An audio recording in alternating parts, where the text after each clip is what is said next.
روس میں ہر سال 9 مئی کو دوسری جنگ عظیم میں روسی افواج کے ہاتھوں جرمنی کی شکست کا جشن منایا جاتا ہے۔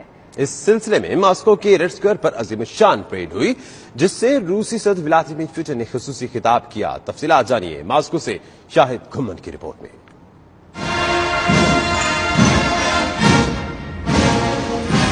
جنگ عظیم دوم میں جرمنی کے خلاف فتح کا جشن۔ روس میں 74واں وکٹری ڈے انتہائی دھوم دھام سے منایا گیا۔ مرکزی تقریب دارالحکومت ماسکو کے ریڈ اسکوائر پر ہوئی، جس میں روسی صدر ولادیمیر پوٹن، وزیر اعظم دمتری میدودیف اور سابق قازق صدر نور سلطان نظر بایوف بھی شریک ہوئے۔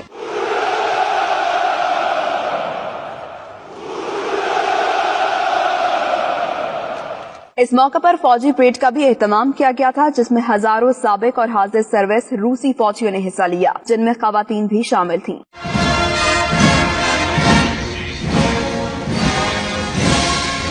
پریڈ میں جنگی ٹینکوں، اسلحے سے لیس گاڑیوں اور میزائل لانچرز کی بھی نمائش کی گئی، جبکہ ماہر پائلٹس نے فضا میں شاندار کرتب دکھا کے شرکاء سے خوب داد وصول کی۔